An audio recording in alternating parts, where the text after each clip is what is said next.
What is Spider-Man's top web-swinging speed in Spider-Man for the PlayStation 4?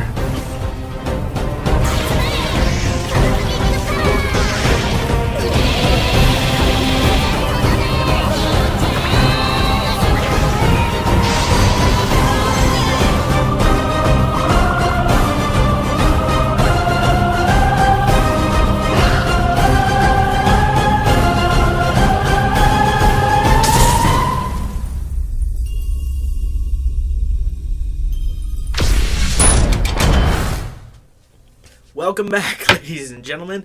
As I said in the last video, which if you did not see, you should go check out. It's all about Baraka. We're going to be covering Jade. One of, if not the most anticipated characters coming back in the Mortal Kombat 11.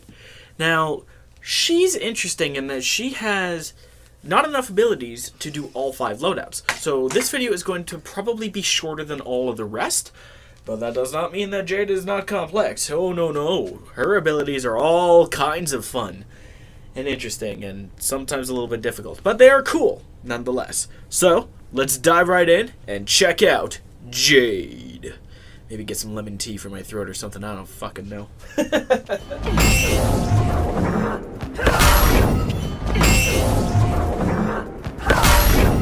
Time has collapsed yet again. Maybe not for the last time. How many more of us are there? Want to zone the hell out of your enemies and lock them down? This variation is for you. This is the first base loadout that you get that I renamed Zoned Out. This variation includes the Upward Razorang, which is great for controlling space and taking down enemies in the air, and the Air Razorang, which can be used in order to control space in the air. Now, there is also the Edenian Spark. This is a low projectile that can complement Jade's zoning with her straight Razorangs in order to really keep your opponent at bay in case you don't want them to touch her, saving her for the fatalities and such. Here's the frame data, and then her second fatality, which I think is actually pretty good. Some might not, but that's just my opinion. And then we're on to the next loadout.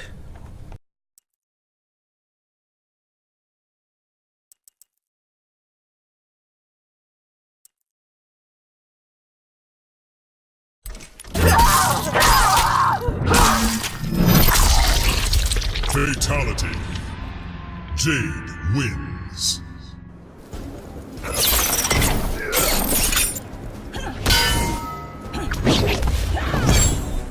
Koto's wounds remain unhealed. It is slow going, Scorpion. Shao Kahn deserves your vengeance. This second variation features a very interesting move in the pole vault, which is a sort of run that can end in an attack. There's also the secondary meter burn version of Blazing Nitro Kick, which instead of switching sides, forces you to stay in the same side, but is generally easier to land in combos. Now the pole vault actually has 2 different meter burns, one of which you have to equip and another that you can kind of just hang on to whenever. The first one is when you leap onto the opponent's back and stab them in the head a bunch. Or you can equip the pole vault cancel in order to spend some defensive meter to cancel your run, a little bit like the MKX days. The pole vault meter burn has a crushing blow, but it seems you have to run at least 3/4 of the screen and make sure you hold down the buttons if you have the crushing blows held checked on like I do in order to land it. So it's a little risky, but it does net you 23% damage, so not a bad thing overall. Once we're done here with this fatal blow, it's time for us to move on to the next loadout. And maybe get me something to drink, because I'm starting to sound like a really, really thirsty human being that maybe hasn't drank in a couple of days. Moving on!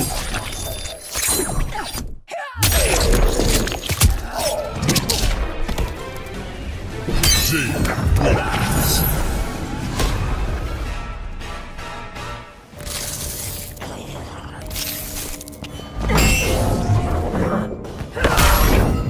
Kitana cheats us, Takata will rise.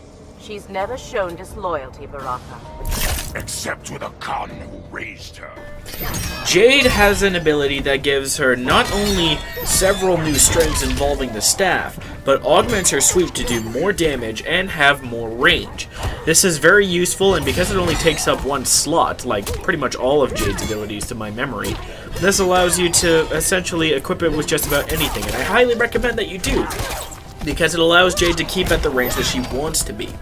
She also has access to Vanishing Winds, which is a low staff slam that can and will do damage at very close ranges, but will also teleport behind the opponent in order to beam them.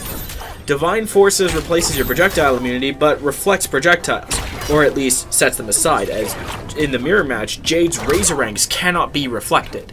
But for those projectiles that can be, and for those that have brutalities, yes, Reflection Brutalities return to Mortal Kombat 11 via this ability, which is incredibly useful because sometimes you just want to beam somebody with their own projectile, which is very handy because in this build, 3 brutalities are behind this. And currently, the Reflection can actually reflect low projectiles. The only one that I know of... No, wait, never mind. As far as I know, it can reflect low projectiles, including Scarlet's low blood trail thingy, majiggy. And without further ado, once we're done with frame data, it's time for us to move on to the final loadout.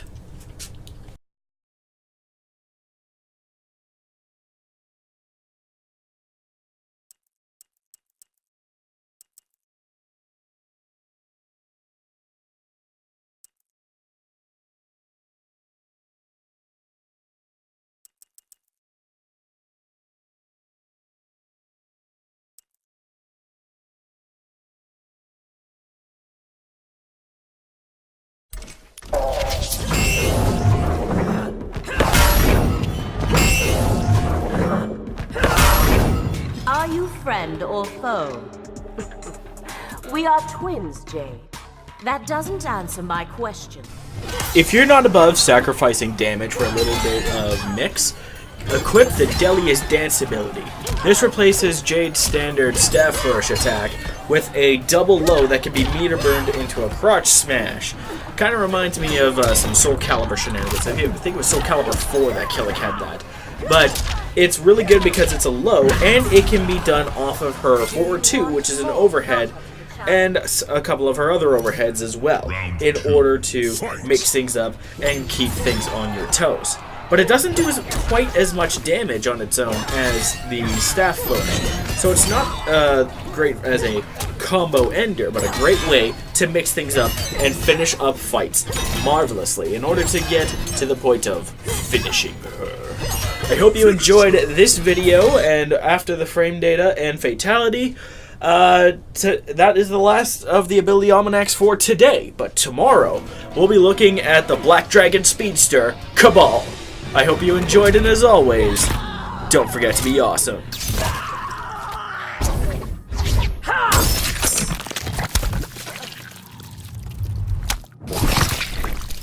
Fatality.